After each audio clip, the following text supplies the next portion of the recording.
que a educação brasileira ela é muito tradicional ainda. No fundo, eu tinha uma certa ilusão de que seria diferente, de que seria possível, sei lá, revolucionar a educação com a minha prática pedagógica. Existe todo um trabalho dos bastidores que é muito pesado, e eu diria que é mais pesado até do que o trabalho da prática, de você estar lá na sala de aula aplicando a aula.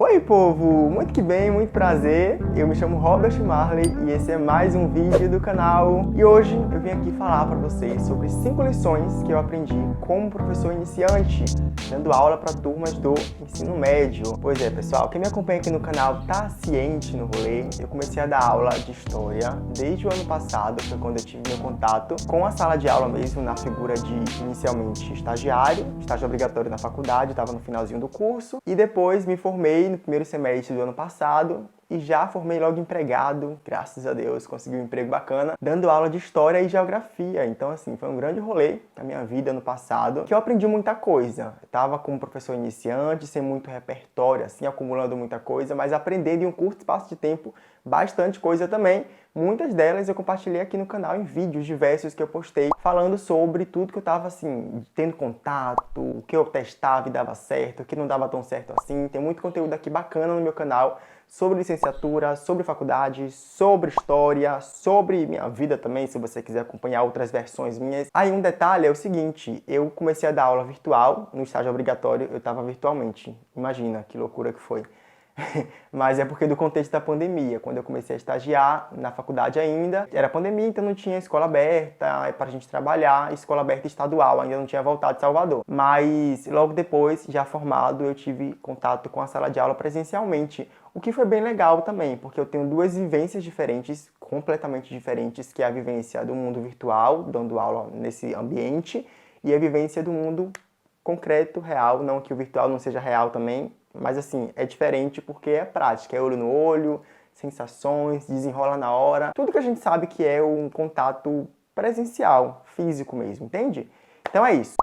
A primeira coisa que eu aprendi, gente, é que o professor não sabe tudo. Isso parece muito óbvio para muitas pessoas, mas por muito tempo, antes da graduação e durante a graduação também, eu achei que eu só seria um bom professor se eu soubesse tudo, se eu acumulasse tudo da história, se eu tivesse, assim, cabeça para tirar qualquer dúvida que me fizessem. E eu ficava achando, por exemplo, que, sei lá, uma conversa com um familiar sobre algum assunto histórico era um teste para eu entender se eu era bom o suficiente para ir para a sala de aula. Porque se me perguntasse alguma coisa e eu soubesse responder, é porque eu estava bom. Se eu não soubesse, é porque eu tinha que voltar umas casinhas, sei lá, fazer outra faculdade de novo, prestar mais atenção para conseguir colher o máximo que eu pudesse para tirar qualquer dúvida da história. E assim, quando eu fui para a sala de aula, eu entendi que isso não acontece, que o professor não sabe tudo, o professor não é oráculo, o professor é um ser humano como qualquer outro. E eu coloquei esse tópico aqui para falar porque eu também sei que muitas pessoas têm esse mesmo medo, esse receio. Muita gente que está na graduação fazendo alguma licenciatura tem esse medo de, meu Deus, eu não estou pronto, eu não sei tudo e tudo mais. E o que eu falo para você, que foi uma lição que me acalmou muito mesmo, é de entender que a gente não tem que saber tudo, ninguém sabe tudo. Se fosse para saber tudo, a vida não teria nem graça. Então essa foi a primeira lição que eu tirei com a sala de aula. Deixo para você, se você é uma pessoa que tem esse pânico, eu também já tive, me identifico contigo. Eu te falo o quê? Relaxa, fica tranquilo que vai dar certo. Não precisa se cobrar tanto assim a ponto de achar que tem que saber tudo. Bora para a próxima. A sala de aula é que te forma como professor. Antes de eu começar a dar aula, eu confesso para vocês que eu tinha muita dificuldade em me afirmar como professor, porque eu não me sentia professor. Eu estava vivendo a graduação, tendo contato teórico com muita coisa, aprendendo muita coisa importante desse universo aí do mundo das teorias, pensando na educação, a história e tudo, mas eu tinha pouca vivência, prática mesmo. E isso fazia com que eu tivesse dificuldade em me reconhecer e reivindicar o termo professor. Para mim, eu não conseguia muito falar isso para as pessoas porque eu não me sentia um. E aí, quando eu fui para a sala de aula, eu consegui tapar essa carência na minha formação. Algumas pessoas já mandaram mensagem para mim assim, ou lá no Instagram, ou aqui também no YouTube em algum vídeo, pedindo dicas. Ah, Robert, eu vou fazer licenciatura, me dá alguma dica de como que eu lido, como que eu faço e tal. E o que eu falo para essas pessoas, eu já respondi isso em comentários, já falei algumas vezes quando me perguntam, mas eu vou falar aqui agora em vídeo, que é o seguinte, vá para a prática. Assim que você tiver a oportunidade, que você tiver uma chance de ter contato com a sala de aula, não pensa muito nas carências, no que falta aprender, vai logo, se joga, porque lá você vai entender o que realmente você precisa focar e desenvolver como habilidade. Então, essa é a dica que eu deixo e foi muito bom também ter entendido que a sala de aula é um espaço em que ia trazer algumas seguranças que eu não tinha na universidade e que só a sala de aula mesmo me proporcionou. Terceira lição que eu aprendi como professor é que professor nunca deixa de estudar. É um trabalho, gente, constante de aprendizagem, assim. Você nunca vai aposentar os livros, aposentar essa dinâmica com o estudo, porque a gente é professor. Por mais que seja, por exemplo, história, né, que tem esse imaginário de que a história já passou, ficou para trás, então você estuda, internaliza, grava e acabou. Obviamente não é assim que funciona. Se você reproduz esse pensamento, saiba que isso é senso comum, mas que na prática os trabalhos sobre história das temporalidades passadas seguem sendo feitos no presente. Novos olhares aparecem, novas questões surgem, porque o presente mobiliza o nosso olhar também para o passado e isso vai fazendo a história e consciência seguir acontecendo. Então a gente nunca para de estudar. E eu falo isso no meu lugar como historiador, mas qualquer outro professor eu percebo que é muito isso que acontece.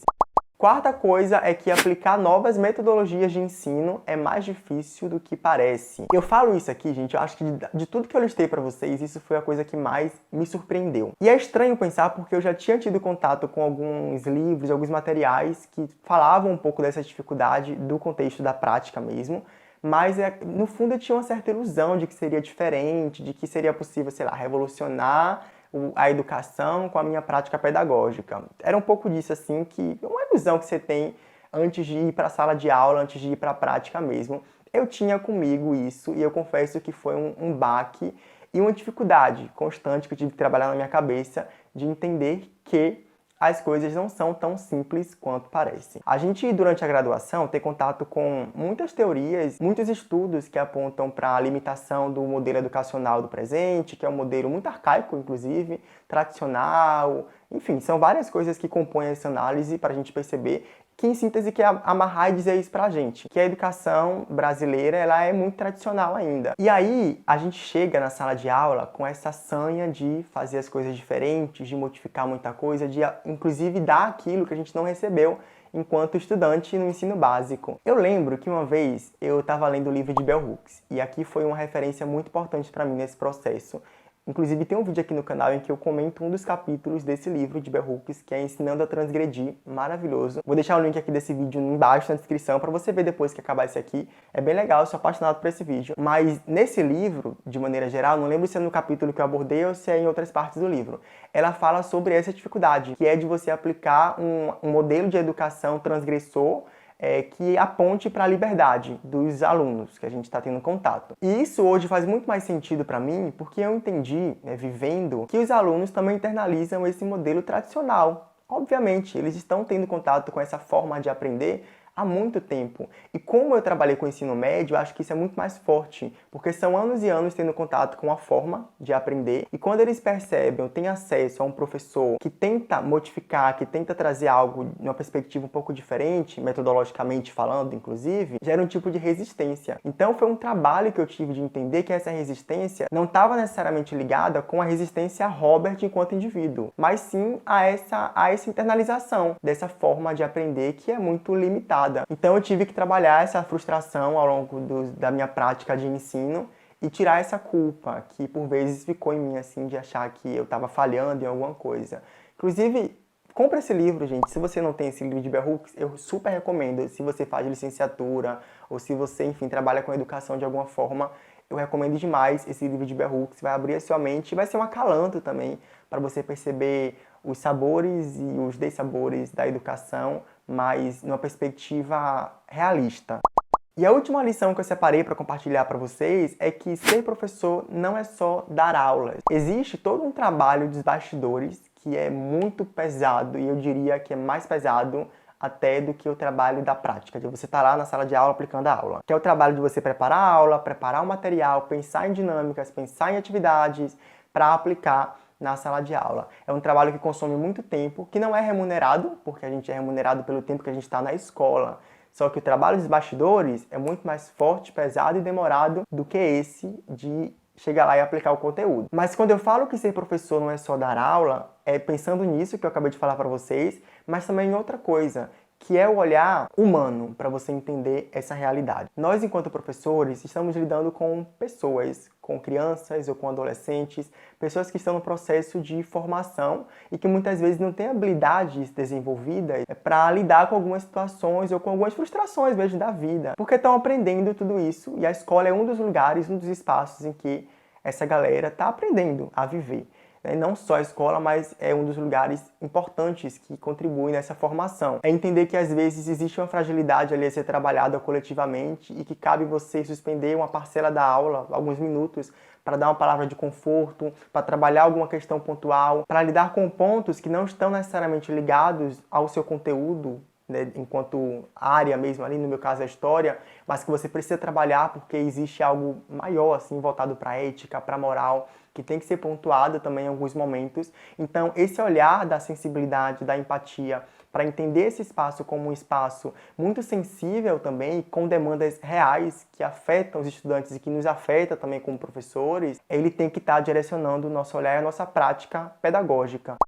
Bom, gente, antes de ir embora, não esquece de deixar um like no vídeo se você ainda não curtiu, para contribuir para o meu trabalho, ajudar a crescer cada vez mais esse canal maravilhoso que não para de chegar mais gente, eu tô amando tudo isso. Muito obrigado para você que viu até o final, um grande beijo e até o próximo vídeo.